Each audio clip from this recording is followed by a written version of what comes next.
Luffy और कोबी अपने सफर पर निकल पड़ते हैं। लूफी कोबी से पूछता है, हंटर को जानते हो क्या? क्या तुम जोरो की बात कर रहे हो ना? हाँ उसी की। तुम जानते नहीं वो कितना खतरनाक है। अरे मैं जानता हूँ यार, मैं सोच रहा हूँ उसे अपनी टीम में ले लूं। अब इसके बाद ये दोनों नेवी बेस्ड सिटी में चले जाते हैं जहाँ पर जोरो को रखा गया है। क्या तुम सच में जोरो को अपनी टीम में शामिल करने वाले हो? अरे हाँ यार, क्यों नहीं। पागल मत बनो, वो दुनिया का सबसे खतरनाक तलवारबाज है। लोग उसे पायरेट हंटर के नाम से जाना करते हैं। वो इंसान के रूप में एक शैतान है। लूफी एक स्ट्रेंजर से पूछता है कि जोरो को कहाँ पर रखा गया है। ये सुनकर सभी लोग डर जाते हैं और लूफी से दूर भागने लगते हैं। और इसके बाद ये दोनों उसी जगह पर पहुंच जाते हैं जहाँ पर जोरो को बंदी बनाकर रखा हुआ है और दोनों अपने सामने जोरो को देखते हैं जिससे एक लकड़ी से बांध रखा है। क्या इसके हाथ पैर हम खोल दे? अबे वो पागल, वो खोलते ही तुझे जान से मार देगा। जोरो उन दोनों को देख रहा होता है और बोलता है, तुम दोनों यहाँ से चले जाओ। और तभी एक छोटी सी बच्ची दीवार को कूदकर जोरो के पास भागती चली जाती है और उसे खाने के लिए 2 राइस बॉल्स देती है। ए लड़की, चली जा यहाँ से, मुझे भूख नहीं है, तुझे लात मार दूंगा मैं, चली जा यहाँ से। और तभी 3 लोग यहाँ पर आ जाते हैं। एक राइस बॉल, हाँ, और उसे अपने पैरों से कुचल देता है। क्रिमिनल्स को खाना खिलाना एक जुर्म है और तुम्हें जान से मार दिया जाएगा। लड़की, तुम जानती नहीं हो मेरा बाप कौन है? कैप्टन मॉर्गन का बेटा हूँ मैं। तुम दोनों सुनो मेरी बात, इस बच्चे को यहाँ से दूर फेंक दो। सर ये तो एक छोटी सी बच्ची है। मानता है या नहीं मानता मेरी बात को? और ये मोटा बंदा उस बच्ची को फेंकने वाला होता है पर तभी लूफी उसे बचा लेता है और ये तीनों यहाँ से जाने लगते हैं। और जाते जाते जोरो बोलता है, 10 दिन बचे हैं ना मेरे पास, तुम देखना मैं तुम्हारा क्या हासिल करता हूँ। और तभी लूफी जोरो के सामने पहुंच जाता है। क्या वो राइस बॉल तुम मुझे दे सकते हो प्लीज? अरे यार, ये राइस बॉल तो पूरी तरह से खराब हो चुका है, जितना बोला है उतना करो। पर जोरो उस राइस बॉल को खा लेता है। खाने के लिए शुक्रिया तुम्हारा। ये देखकर लूफी समझ जाता है कि जोरो दिल का बुरा नहीं है। लूफी यहाँ से चला जाता है और उस लड़की को बताता है कि उसका राइस बॉल जोरो ने खा लिया है। और इसके बाद एक छोटी सी बच्ची बताती है कि कुछ दिन पहले ही कैप्टन मॉर्गन का बेटा गुंडागर्दी करने के लिए उनके होटल में पहुंच गया था। जोरो भी वहीं पर मौजूद था। ये देखकर जोरो को गुस्सा जाता है, तुम लोग और उनके पेट्स को परेशान कर रहे हो, सुधर जाओ। तुम जानते नहीं मेरा बाप कौन है? कैप्टन मॉर्गन का बेटा हूँ मैं, वो तुम्हें जान से मार देगा। और ये सब कुछ जोरो ने इस लड़की और उसकी मॉम डैड की और उसकी पेट की जान बचाने के लिए किया था। और इस तरफ हम जोरो को देखते हैं जो कि बहुत ज्यादा परेशान है और अपने पास्ट को याद कर रहा होता है जहाँ पर जोरो है और एक नीले बालों वाली लड़की दोनों तलवारबाजी कर रहे होते हैं। और हमेशा की तरह ये नीले बालों वाली लड़की उसे हरा देती है। तुम्हें और ताकतवर बनने की जरूरत है। ये सब याद करके जोरो दुखी हो जाता है और बोलता है, नहीं मैं यहाँ पर नहीं मर सकता। दरअसल मैंने डिसाइड कर लिया है कि तुम मेरे क्रू में भर्ती होने वाले हो। तुम कौन हो तुम्हें डिसाइड करने वाले? मुझे याद है तुम तो तलवार से लड़ते हो ना। अगर मैं तुम्हारी तलवार तुम्हें वापस कर दूं तो क्या तुम मेरी टीम को ज्वाइन करोगे? नहीं करता, जा। अरे रुक जा, मैं अभी तेरी तलवार लेकर आता हूँ। तुम गलत डायरेक्शन में जा रहे हो। और तभी लूफी अपने हाथों को लंबा कर और दूसरी डायरेक्शन में जाने लगता है। ये देखकर जोरो हैरान रह जाता है, ये लड़का है कौन?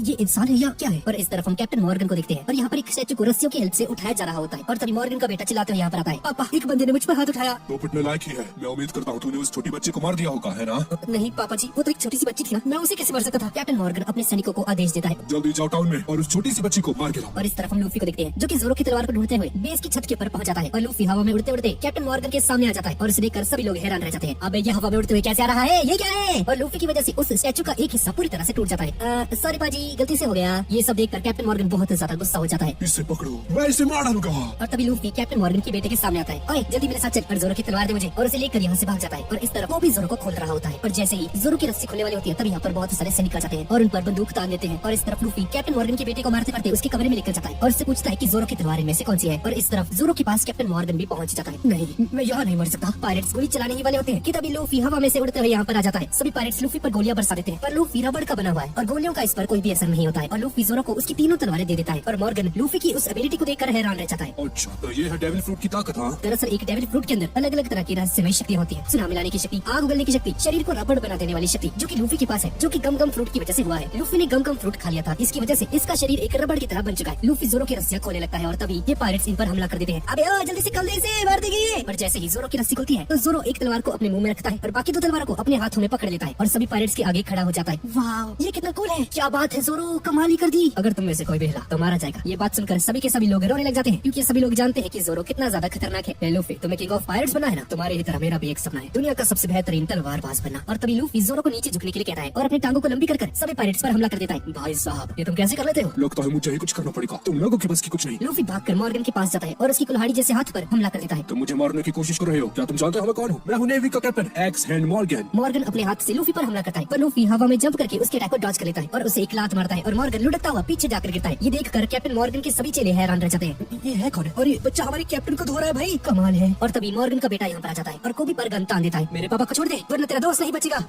अरे कोबी इतनी आसानी से डरने वाला नहीं है, ताली में मर भी गया तो तुझे क्या फर्क पड़ेगा, ताली लूफी। और जैसे ही लूफी अपने हाथ को एक्सटेंड करके मॉर्गन के बेटे को एक पंच मारने वाला होता है तभी मॉर्गन पीछे से खड़ा हो जाता है और तभी जोरो यहाँ पर आकर लूफी को बचा लेता है और मॉर्गन को मार देता है। मॉर्गन के सभी चेले बहुत ज्यादा खुश हो जाते हैं क्योंकि मॉर्गन ने जबरदस्ती इन सभी को अपना चेला बना रखा था और लिटरली जश्न मनाने लगते हैं। और इसके बाद सभी लोग एक होटल के अंदर बैठे होते हैं और तभी कुछ नेवी ऑफिसर्स यहाँ पर आ जाते हैं। एक्सक्यूज मी, क्या आप लोग पायरेट्स हो? हम जानते हैं कि आपने इस जगह को मॉर्गन से आजाद किया है, हम आपके आभारी हैं, लेकिन हम नेवी वाले हैं, हम पायरेट्स को अपने शहर में रहने की इजाजत नहीं दे सकते। हाँ ठीक है मैं समझता हूँ, लगता है हमें यहाँ से जाना चाहिए। और लूफी और जोरो यहाँ से चले जाते हैं। सर प्लीज मुझे भी नेवी में शामिल कर लीजिए। हाँ बच्चे तुम जानते हो कि नेवी में कितनी परेशानी होती है, कितनी मुसीबतों का सामना करना पड़ता है। आज से तुम्हें सारी मुसीबतों का सामना खुद ही करना पड़ेगा। और ये सुनकर को भी समझ जाता है कि उसे नेवी में एक्सेप्ट कर लिया गया है और नेवी की कमांडर को एक सैल्यूट करता है। और इस तरफ लूफी और जोरो बोट के पास पहुंच जाते हैं और जाने से पहले सभी नेवी वाले को भी इन दोनों का सैल्यूट करते हैं। ऐसा पहली बार हुआ है कि नेवी वाले पायरेट्स को सैल्यूट कर रहे हैं, क्या बात है लूफी। और लूफी और जोरो अपने सफर पर निकल जाते हैं। चाहे कुछ भी भी हो जाए, मैं किंग ऑफ पायरेट्स बनकर ही रहूंगा। मैंने एक आदमी से प्रॉमिस किया है कि मैं अपना खुद का एक क्रू बनाऊंगा और वन पीस खजाने को पाकर ही रहूंगा।